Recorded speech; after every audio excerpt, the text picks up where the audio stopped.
Então agora a gente vai para o capítulo 2, né? Então a gente já passou pelo capítulo 1 de fundamentos, né? Esse capítulo aqui já foi coberto. Então já temos fundamentos, já temos eixos, coeficientes, tudo certo. Entendemos o impacto na estabilidade laterodirecional. E agora a gente vai para o capítulo 2, tratar exatamente dos efeitos aerodinâmicos relativos à estabilidade laterodirecional. Então, nesse capítulo, a gente vai tratar da asa, da fuselagem, da empenagem vertical, do leme, do aileron, dos spoilers e então, finalmente, da empenagem horizontal, que tem uma característica muito similar à da asa, tá? Então, vamos começar com a asa aqui. Primeiramente, dentro da asa, a gente vai abordar quais são as características desejadas da asa. Aí nós vamos passar para o efeito diedro, com o entendimento de resultados de túnel, com o entendimento físico, por que o efeito diedro acontece, e também com experimentos numéricos, com vortex lattice, utilizando o OpenVSP, que a gente vai comparar com os resultados de túnel de vento. Tá? Em seguida, a gente vai para a posição asa-fuselagem, a posição vertical da asa-fuselagem, que afeta de maneira significativa a estabilidade lateral da aeronave, o enflechamento, que também é muito relevante para a estabilidade lateral, o alongamento, o afilamento, a torção de asa, os flaps e o efeito Mach. Todos esses efeitos da asa, a gente vai ter estudo numérico associado. Tá? Então, a gente sempre vai ter algum estudo, seja vortex lattice, seja métodos painéis, que a gente vai utilizar nesse estudo aqui o OpenVSP para fazer o estudo. É importante ressaltar que nesse capítulo não é um capítulo voltado ao aprendizado de como fazer as simulações do OpenVSP, apesar do que a gente vai mostrar simulações e as setagens, configurações que são feitas no OpenVSP.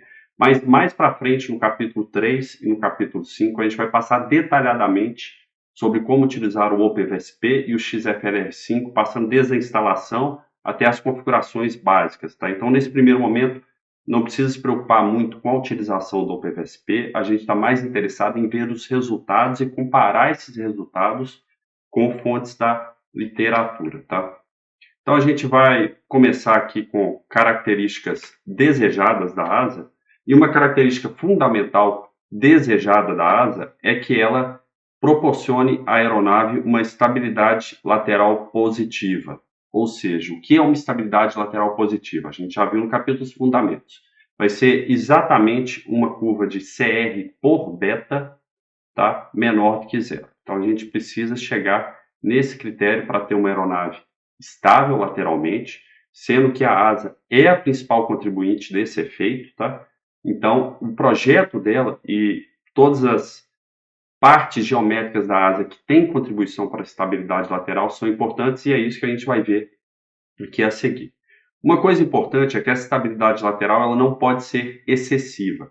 Então, toda vez que a gente tiver uma derrapagem na aeronave, vou mostrar aqui com a aeronave, uma vez que a gente tiver uma derrapagem na aeronave, essa estabilidade lateral ela aparece. Ou seja, a tendência de rolar, né, sendo uma aeronave estável, né, ela dá o beta para cá e ela vai ter uma tendência de rolar para esse lado. Tá? Beta positivo, CR negativo. E quando essa tendência aparece, se a aeronave está voando assim, tá voando derrapada, numa manobra que a gente chama Steady Heading Side Slip, nessa hora essa força lateral vai aparecer, devido à estabilidade lateral. Então, se essa estabilidade lateral ela for excessiva, a gente vai ter uma demanda de comando de aileron para levar as asas para uma condição de equilíbrio exagerada.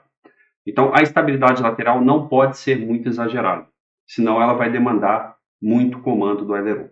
Aqui a gente tem um lembrete daquilo que a gente já viu no capítulo de fundamentos sobre o que é a estabilidade lateral positiva. A gente tem um beta positivo entrando aqui na aeronave, né, e um CR negativo. Ou seja, quando a gente passa aqui para entender nossa aeronave, a gente vai ter que um beta positivo é vento na orelha direita, tá? Lembrando aqui a questão da câmera, tá? Então, quando a gente tem esse vento na orelha direita, ou seja, a aeronave derrapou para cá, uma aeronave estável, ela, ou seja, ela derrapou o nariz para